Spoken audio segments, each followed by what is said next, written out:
Hey Push, Mr. Stevenson here. I'm going to try to do another one of these sort of audio lectures. Okay, I think I figured out how to make this into a movie file against all odds.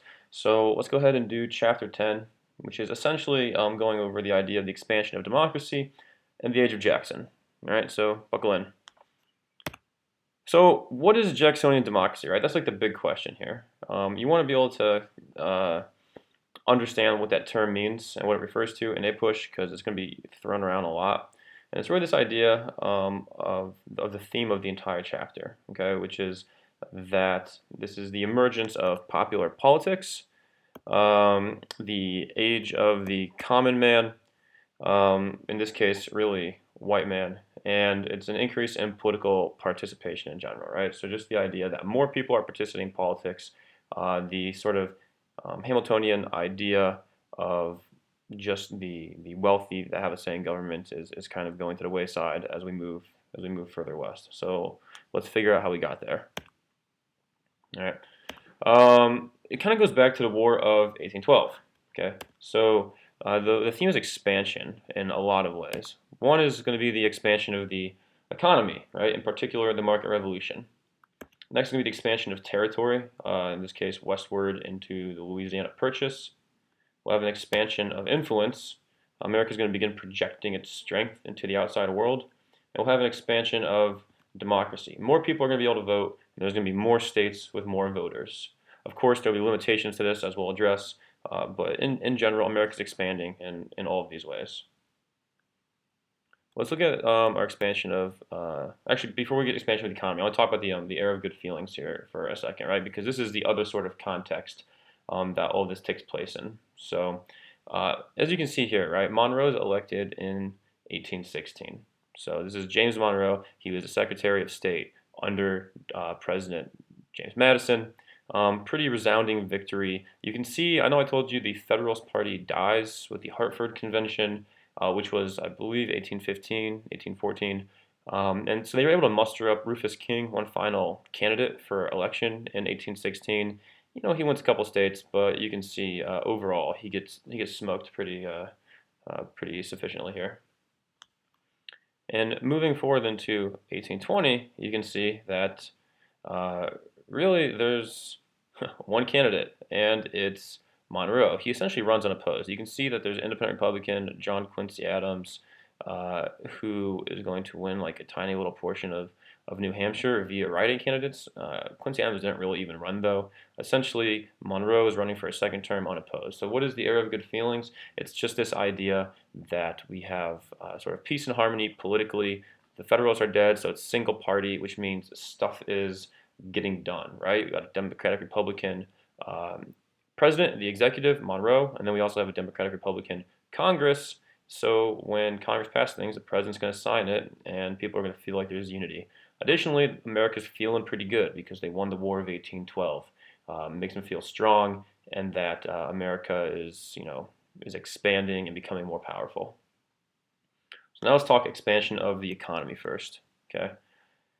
The big takeaway here, right, is the market revolution, which is obviously something that we covered in the last chapter. Market revolution is going to expand jobs, right? Factory work, no longer just agriculture, but also agriculture. Cotton's king in the South, and also trade, right? The more we produce, textiles, for instance, the more that we can trade with other countries. So the market economy, has been sufficiently covered in the last chapter. But in addition, we have the American system. Okay, this is going to be encouraged by Henry Clay in particular. Right, he's our congressman from Kentucky. You might remember his name from being one of the war hawks for the War of 1812, that was pushing for war. And we also, actually, let's go back here. There we go. I'll figure this out one way or the other. The other aspect of the American system is, or the purpose behind it, right, is that Clay is trying to protect these infant industries. Okay, so post-war of 1812, many young Republicans, Clay and Calhoun in particular, wanted to protect the industries that had developed while trade had been suspended with Britain. So he's called infant industries, and Clay didn't want those infants to die. That's bad, I guess, generally. So he wanted to grow them into beautiful adult industries. So he puts forth the concept of the American system, which is all about growing America's domestic economy. So what are the pillars of the American system? we have the national bank, protective tariffs, and internal improvements. Okay, now you might be thinking to yourself, don't we already have a Bank of the United States? Wasn't that whole thing with like Jefferson and Hamilton? And they're saying, oh no, you can't have a Bank of the United States because that's unconstitutional. It's not written into the Constitution. You're kind of correct. But the original, brainchild of Hamilton, the original Bank of the United States, had a charter, meaning, there was an expiration date on it, and it expired in 1811. And to continue, right, Congress would have to recharter it. Which they will, by the way. Additionally, we have protective tariffs. Okay, so these are tariffs on manufactured goods that are being imported. Now, initially, the South is going to like this. The South is going to want to kind of develop manufacturing that allows them to compete with the New England manufacturing sector. So initially, they're going to really like this idea, but you'll come to see under Jackson, feelings are going to change on this. And for third and final, internal improvements, right? That's federal financing of infrastructure, building roads, canals, things like that. So Madison's going to end up vetoing the federal financing of internal improvements, right? That's the third pillar there of the American system. But the other two parts will become law. So let's talk expansion westward, right? Take a look at this map. You can see that America has expanded pretty significantly. By 1822, right, the population west of the Appalachian Mountains has doubled. Since the original 13 states over there, right, from the Revolutionary War on the East Coast, we've added 9 more states, right? Kentucky, Tennessee, Mississippi, Alabama, etc. So why is there such significant expansion, right? One is the acquisition of Indian lands. So thus far, this has been a theme. America wants to expand. There are people already there, and American white politicians are going to disregard that fact and treat the Native Americans incredibly brutally and unfairly, right? This is really the great stain on American history. Well, there's many stains on American history. This is one of many stains. So you'll recall the Battle of Fallen Timbers and the Treaty of Greenville from the 1790s, which is going to give us the Northwest Territory, from which we'll carve out the Michigan Territory and Indiana and Illinois. There's going to be the Louisiana Territory that you can see there is kind of divided up into Missouri Territory and Arkansas. Defeating of the Shawnee Confederacy by William Henry Harrison gets Indiana. And then Jackson's also going to kind of expand, not when he's president, but actually as a military figure, as a general, with the Seminole and the Creek Wars. He's going to end up being responsible for the Adams-Onis Treaty, which I'll get to in just a second. And that's going to get us Florida and also Oregon. So that's going to be the acquisition of Indian lands as a trend for westward expansion. Additionally, right, economic pressures. So this embargo, if you recall the Embargo Act from 1808 under Jefferson, that leads to the War of 1812. That causes migration, right? People that are on the East Coast are like, you know what, I'm not doing so hot over here in the East, so I'm going to move west. I'm going to try to be successful with my own plot of land and be a farmer. Southern tobacco planters in particular had also exhausted the soil. They've been planting tobacco on the same plots of land for generation. And tobacco is a very nutrient and resource intensive crop, so it's going to exhaust the land, and they're going to be like, oh, this we need more land to plant on. So they're going to expand west as well because of economic pressures. The third reason for the expansion westward is going to be improved transportation.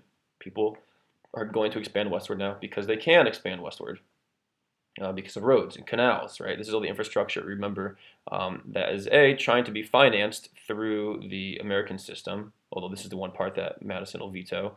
And 2, the market revolution is going to encourage this because it also, besides moving people, moves goods and services. Finally, we have immigration, right? That's our fourth reason for the expansion westward. More Europeans are attracted to America because of the allure of cheap land in the Great Lakes region and the Louisiana Purchase. So they're going to be coming in and expanding westward as well. In particular, our German, our Irish, that you'll recall are those are the main sources of immigration.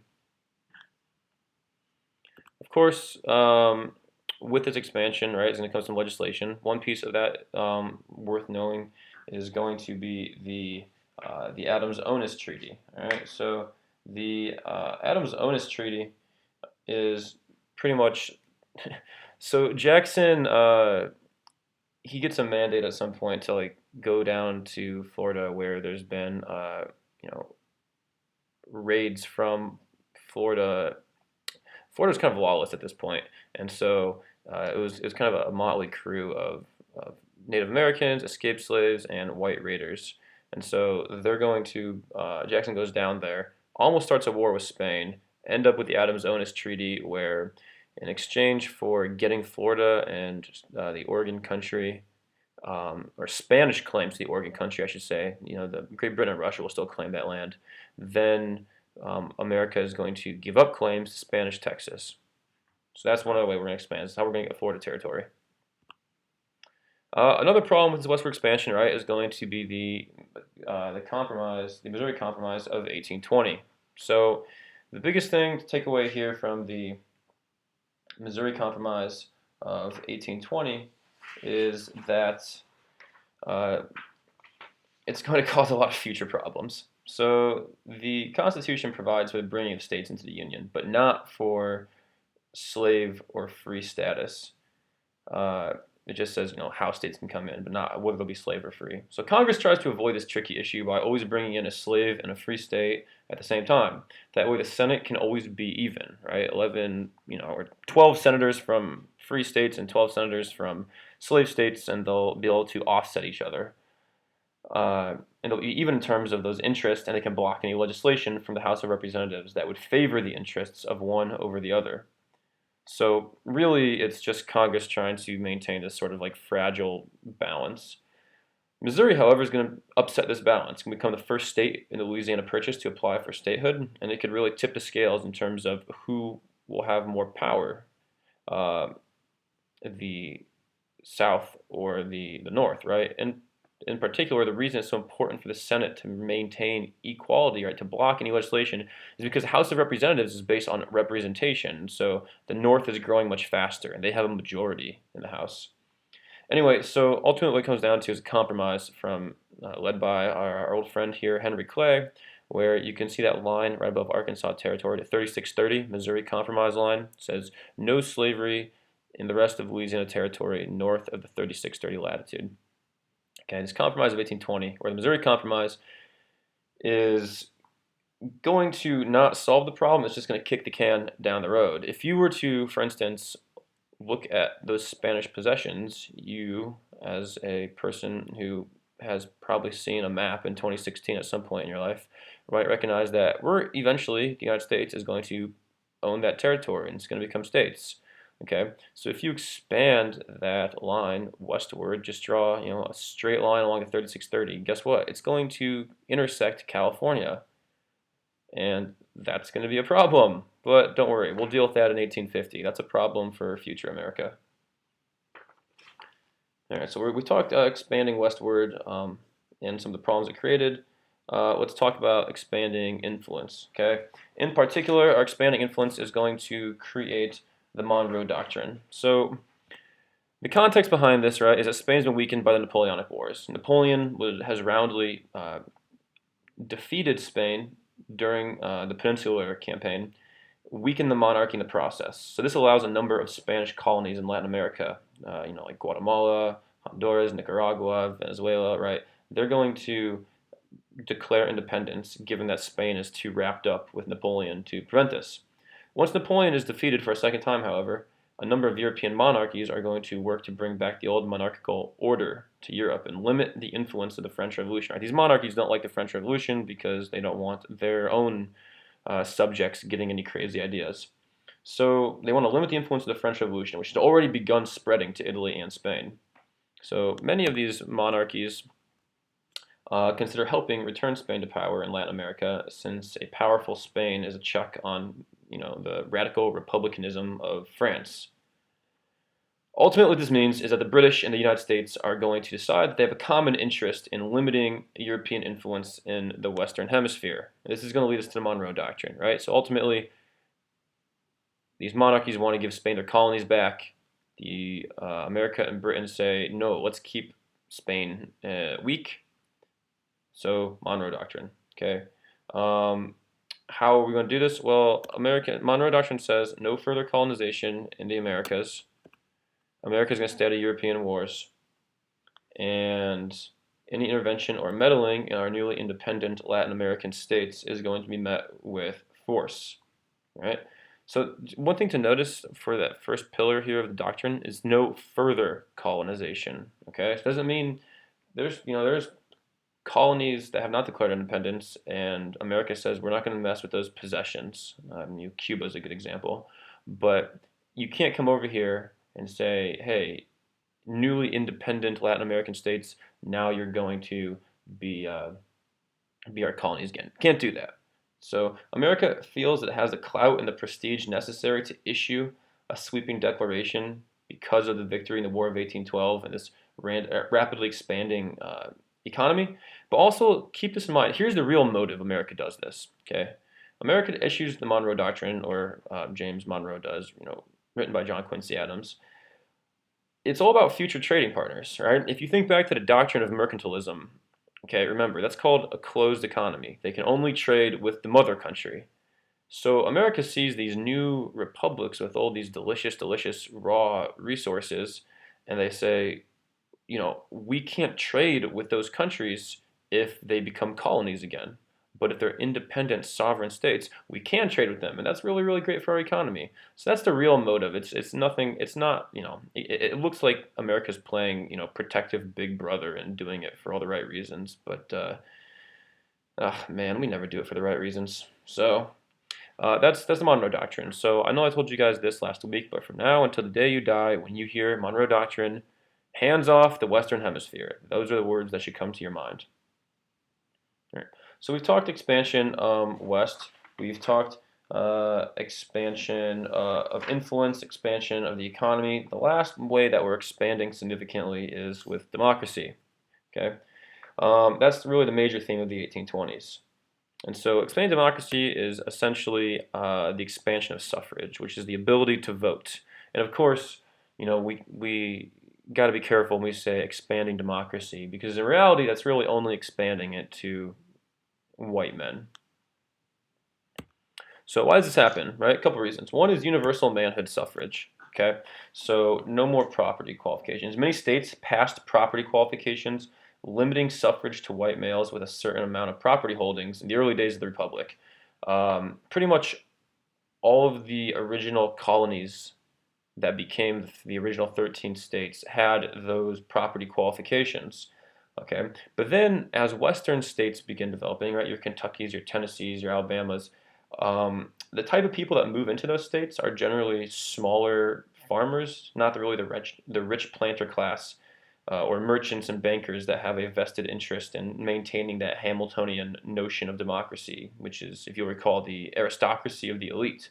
Okay, they say no, we don't. That's the old way of doing things. So they have no property qualifications, and the eastern states are going to begin following suit, with the exception, of course, of Rhode Island, which leads to the Dorr War. But ultimately, we're eliminating property qualifications, which means more people can vote. By the 1820s, pretty much all white males can vote and run for office because of these western states that become states with no property qualifications, and then inspiring those original 13 states to eliminate the property qualifications they used to have. Another reason is party nominating conventions. Okay, so candidates for office had used to be selected by state legislatures or by party caucuses up to this point. And in the 1830s, nominating conventions allowed voters to pick a party's nominee for office. So what this change really, where the people select, it popularizes the electoral process. It gives common people more of a say in the candidate, not just the wealthy and the influential. And the reason this happens is because more people can vote. So they're going to vote individuals into the state legislatures who are going to enact these kinds of measures. Okay, so essentially, it's not just like the rich and powerful who are picking who are going to pick the candidates for state and local elections. It's going to be the people at these conventions, similar to what you saw this year. Additionally, we're going to have popular campaigning, right? That's the third reason that we're seeing the expansion of suffrage. So candidates are going to begin directing their campaigns at the voters, not the issues. So with parades, rallies, things like that, these people have to appeal to a broad electorate. They don't just have to appeal to the rich and powerful people who are going to, uh, you know, nominate them to be the candidate. It's the people now that are voting for them at these conventions. So they have to appeal to the people, so they're going to go around campaigning. The best example of this is William Henry Harrison in 1840 with the log cabin and cider, where essentially he would basically just have these campaign rallies where he'd have these big jugs of like alcohol cider and get people drunk, and then he'd be like, "Oh hey, by the way, vote for me." So this is popular campaigning here. The fourth reason is going to be patronage or the spoil system, right? This is helping out your friends. So the winner of an election is going to give jobs to campaign supporters. The members of the opposition party are going to be fired and replaced with members of the winning party. And ultimately, it's going to cause government inefficiency because you're removing skill as like a qualification for receiving the government job, and you're just hooking up your friends. The final reason, the fifth reason, is going to be the information revolution, right? Voters are theoretically more informed. Technological innovations allow for a huge increase in newspaper distribution. Literacy rates are increasing, so people are more informed with the candidates, they're more informed about the issues, and they have greater power in terms of voting. So this information revolution is going to make people want to participate more in the issues of the day. All right, let's talk the limits of democracy, right? I told you all the reasons why democracy expanded. There's a few reasons, though, or there's many reasons where it's not so great. One is the idea that, as I said, universal suffrage is really only for white males. Blacks and women's are barred from political participation. Additionally, racial politics, right? So the expansion of slavery during this time, as we expand west, right, we're expanding slavery. That's going to further entrench this notion of black inferiority. Minstrel shows are an example of portraying blacks in a very negative light. And in the South, the vote is going to be limited to white people by law, by acts of the state legislature. In the North, it was really just custom to limit the vote to white people, but they will eventually pass laws themselves that are limiting that. So essentially, it used to be class that determined whether you could vote, how much money you had, how much property you had.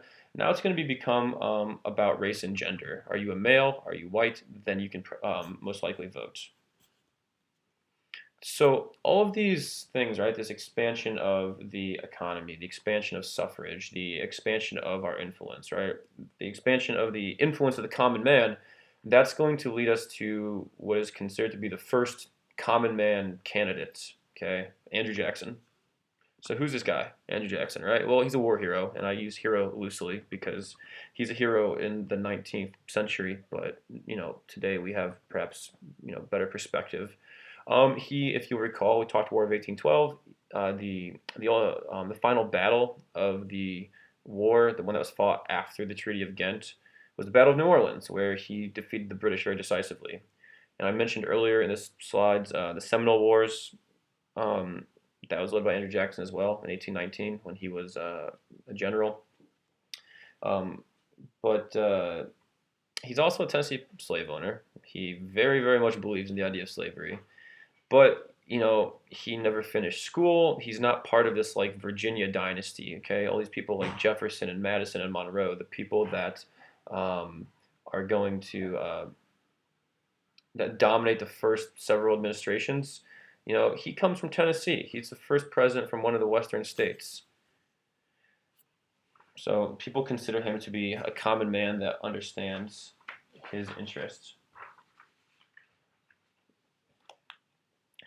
Which, by the way, if we're talking the common man, the ordinary man who appeals to an expanding electorate of common people who felt that for too long politics only benefited the wealthy, dude, that's some synthesis right there. That should sound very familiar to now.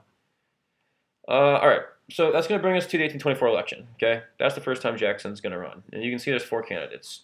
Quincy Adams, Jackson, Crawford, whose first name, William Crawford, there you go, and Henry Clay, our old friend Henry Clay. So there are four Republicans. They're all the same party. Because remember, we're coming from the era of good feelings here. Single party, Federalists are dead. Jackson wins the popular vote, wins the electoral vote, has no electoral majority, so they throw the election to the House. The House then, as per the Constitution, is going to pick from the top three candidates, which means Henry Clay receiving the fewest electoral votes he's no longer in the running, right? It's going to come down to John Quincy Adams, Andrew Jackson, and William Crawford, which is, fairly humorous, I guess, given that Crawford had recently suffered a stroke. He didn't even really want to run for president. He's barely alive, but yet he might be elected president in the House of Representatives. Ultimately, the big thing here is that Henry Clay, who was Speaker of the House, used his influence to get votes that were in the House to John Quincy Adams, right? As Speaker of the House, our current Speaker is Paul Ryan, right? Enormous influence among the party. So Henry Clay gives the votes that would have gone to him. He gets to his friends in Congress to throw those votes to John Quincy Adams.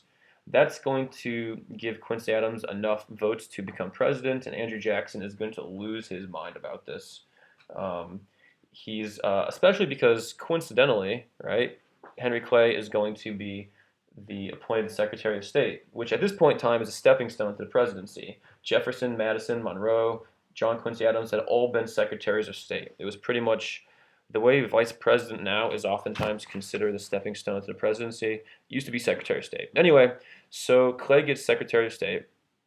Jackson claims the election has been stolen from him, and he declares war on Henry Clay.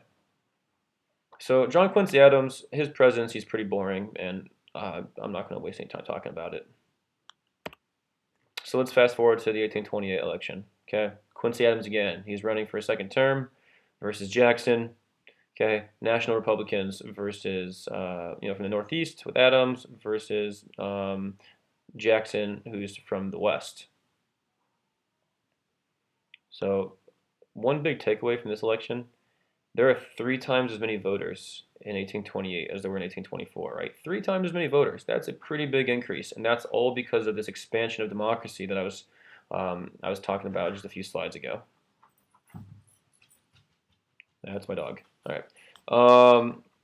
So Jackson's going to win. You can see that he carries the South, he carries the West, so he's going to win fairly decisively.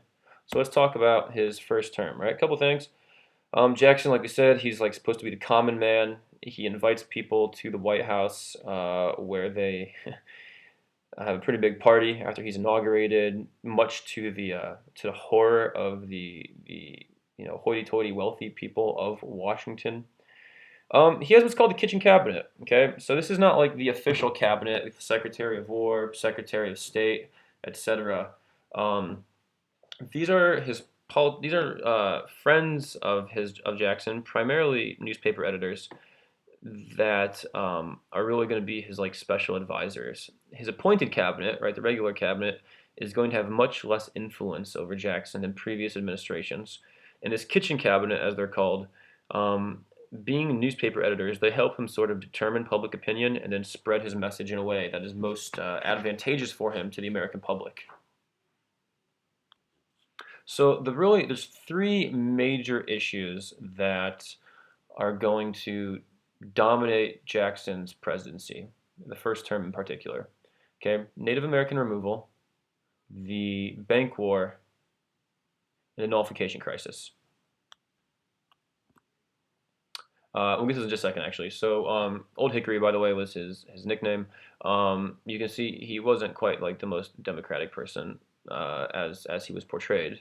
Like we said, forcible removal of Native Americans, which I'll get to.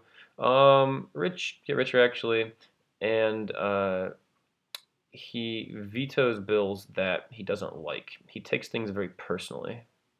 So let's kind of look at some of his major issues here. The first one being the nullification crisis. Okay, so what is the nullification crisis? All right, so the nullification crisis goes back to this tariff from 1828. Okay, they're going to call it the tariff of abominations. And so you can kind of get an idea of how South Carolina feels about this tariff. Okay, so South Carolina is going to declare it unconstitutional. John C. Calhoun, who by the way was originally Jackson's first vice presidential running mate, who resigns over the Peggy Eaton affair. He's from South Carolina. He says the law is null. right? Nullification, null and void. And this isn't the first time nullification has been used, right? Synthesis. So let's think back to the Kentucky and Virginia resolutions. So South Carolina is going to pass a resolution, right, preventing the collection of tariffs. And the under Jackson, right, he's not going to take this well. This is a challenge to his authority, right? So, by the way, just to be clear, the reason that South Carolina doesn't like this tariff is because it makes goods, imported goods, more expensive because they haven't developed a manufacturing sector yet. So they have to either transport goods, American goods, from the manufacturing sectors of New England or from overseas. This makes them more expensive, and they're very much against this.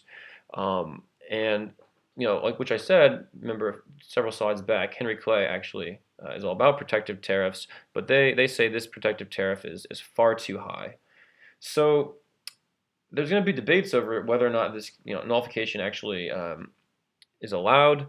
And in 1832, South Carolina is going to hold a special convention where they nullify the tariff of 1828, then they nullify an additional tariff from 1832, and they're going to pass a resolution forbidding its collection. So Jackson, how does he respond? The force bill. Okay, he says that the force bill is Congress allowing him to use military force against a state, against South Carolina, to collect this tariff.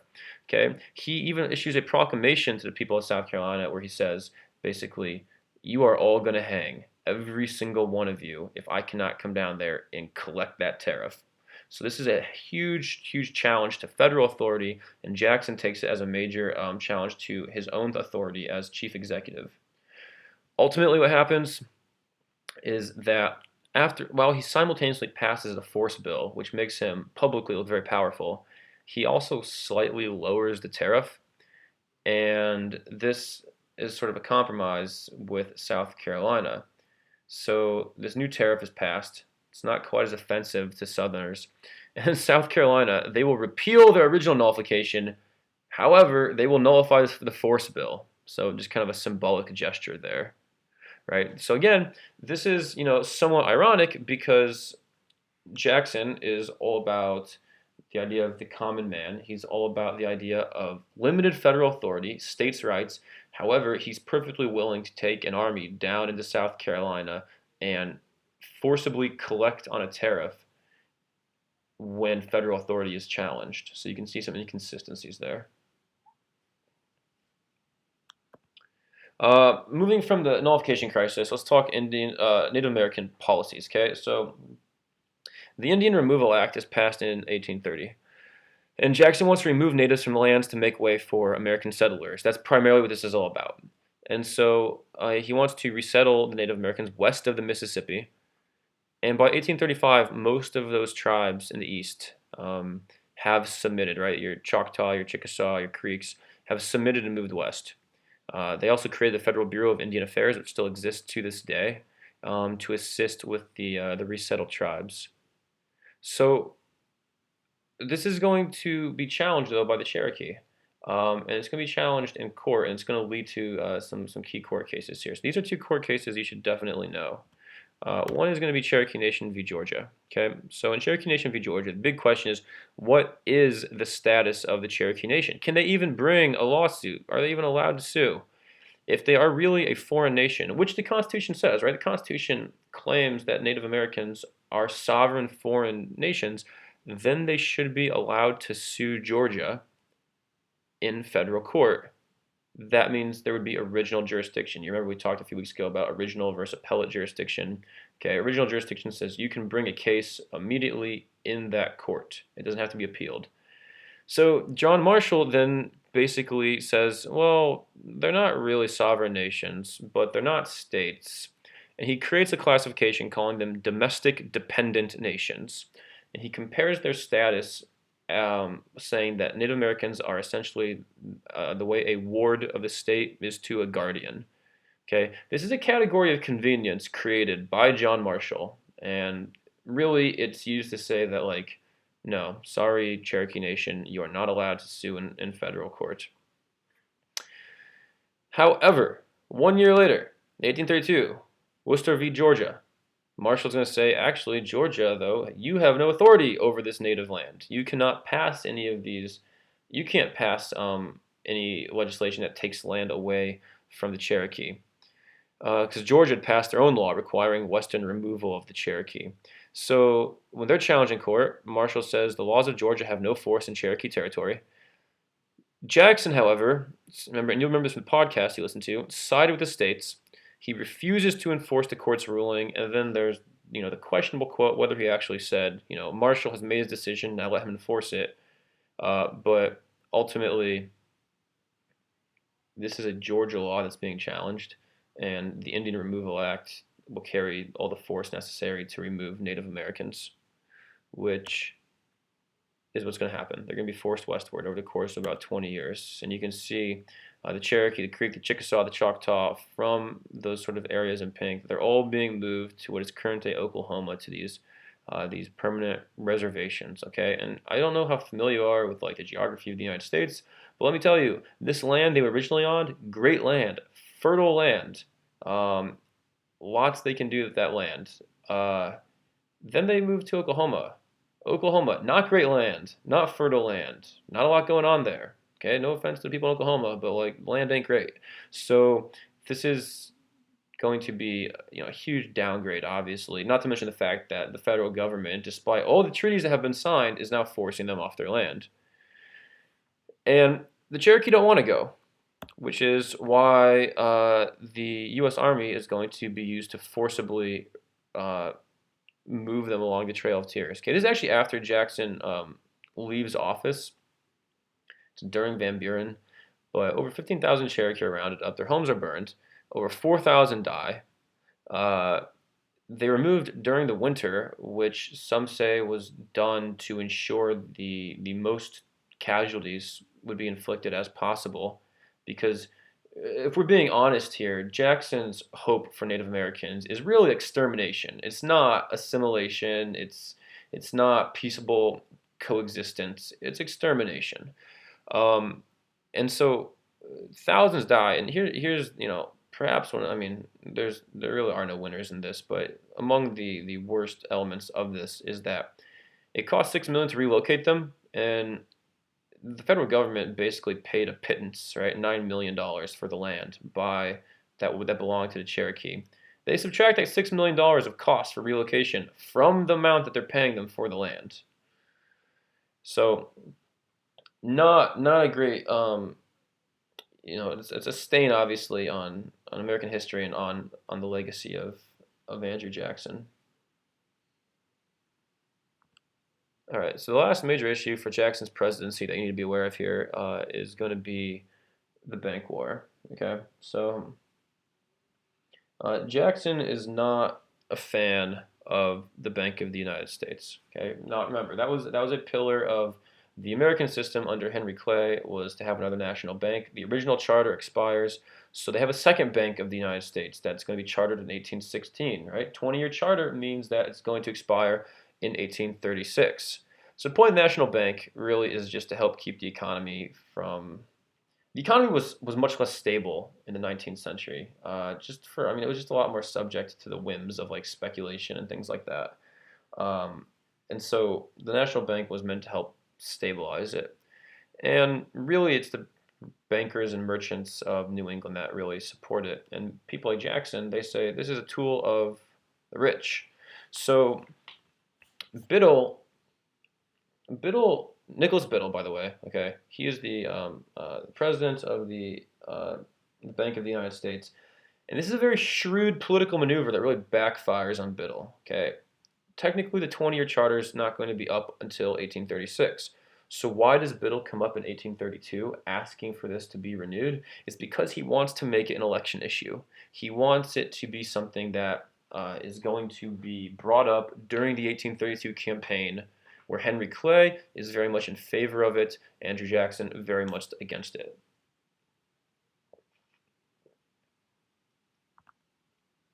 I think my slide here is out of order. We'll come back to this. All right, and we'll come back to the bank here. 1832 election, though, is going to pit Jackson v. Clay, right? And there's a Biddle right there in the middle of things. So the Whigs are going to nominate Clay. who supports the Bank of the United States, and Biddle, who has made this, obviously a campaign issue, and Jackson says, he is going to kill the bank. That's actually a quote from Jackson. He says, "The Bank of the United States is trying to kill me, but I will kill it." So he's going to veto a bill to pass the Bank of the United States. Right? You can see majority of voters are going to approve this bank bill veto. Right? The veto, because Jackson thinks it's unconstitutional, thinks it serves the interests of the wealthy, he vetoes it, and in 1832 he's going to win a resounding victory in the Electoral College. So we'll come back here actually no, we'll stick here. All right, so the bank war, the results of the bank war, as this is called, is that Jackson, when he kills the bank, he removes all the money from these federal banks and deposits the revenue into state banks, and these state banks are called pet banks. Now, when you take all the money out of these federal out of the federal bank, okay, and this is him trying to neuter basically, any potential power that there could be from a second Bank of the United States. When you take all the money out of the banks, people start to freak out, and so this is going to lead to like a depression. He's also going to print money, crazy amounts of money over the course of 5 years. You can see from 10 million there to 149 million. And last but not least, he's going to pass the specie circular, which speculation over land causes these land prices to inflate. Everyone's moving westward. People want this land. The prices of land are inflating. So Jackson's hoping to bring the prices down through an order known as the specie circular. So it requires the purchase of federal land must be paid in gold and silver instead of paper banknotes. So this means the banknotes are now, so instead of skyrocketing, they're going to plummet. They're going to lose value. Land sales are going to drop, and the Panic of 1837 will end up being the result, right? Which is going to be really Van Buren's problem. So we'll get to Van Buren in a second. I want to go back though, after talking about the main issues of Jackson, is Jackson's second administration, her second term, is going to lead us here to what is known as the second two-party system. Okay, remember we had a two-party system, Federalists and Jeffersonian Republicans. Then the Federalists die. We have unity, era of good feelings. Now we have the second two-party system, the Democrats and the Whigs. All right, and the Whigs are going to be the party that's created pretty much by Henry Clay in opposition to Jackson. So Democrats, right? This is our party of Jackson, right? Jacksonian Democrats, and all about states' rights, weak central government, and generally this idea of being the party of the common people. And you can see the base of support is primarily the South, the West, the farmers. Okay. The Whig is going to be a lot of ways just like the old Federalist Party. And they're all about Clay's American system. Henry Clay runs in 1832 as a Whig, and they're also very much like this Protestant, reform-minded party that when we get to chapter 12, they'll be talking about all the reform movements. Okay, those people are generally Whig supporters. So this middle class is very concerned about the immigrants and their impact on the morality of the nation. So we're now into the era of the second two-party system. Okay, so after Jackson's second term, right, he's done. So that brings us to Martin Van Buren, right? He's a New York Democrat. He was originally Martin Van Buren. He was the vice president after John C. Calhoun resigned after the Peggy Eaton affair. Okay, and in this election of 1836, right, Jackson he follows the precedent of Washington. He's not seeking a third term. Says nominate Van Buren. The Whigs instead nominate 3 candidates. Okay, they want to throw the election to the House of Representatives, is what they want. They want Van Buren to be unable to get an electoral majority. However, Van Buren wins a 58% electoral majority. This depression caused by the specie circular and the pet banks is going to really plague his presidency. He'll be known as Van Ruin. And by 1840, we're going to see a number of people heading to the polls, right? Expansion of democracy. Who's our candidate going to be, right? William Henry Harrison. He's a War of 1812 hero. They focused the Whigs tried to do in 1840 what the Democrats tried to do for Jackson in 1828, which is focusing on the common upbringing. He's a common man. He's a war hero. They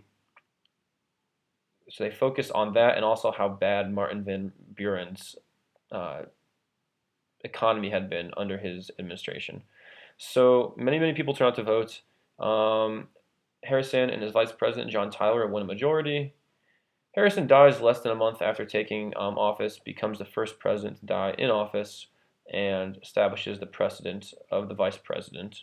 So the precedent of the vice president, who's John Tyler in this case, becoming the new president. So you can see sort of here's our electoral map, and Harrison is going to win, and then he's going to die. So, but he was our first Whig president. So that pretty much wraps up what's going on here with sort of the age of Jackson and the expansion of democracy to white commoners. So I'm going to go ahead and call it a day here, and hopefully this will be helpful. Feel free to obviously to ask me any questions in class. All right, have a good night.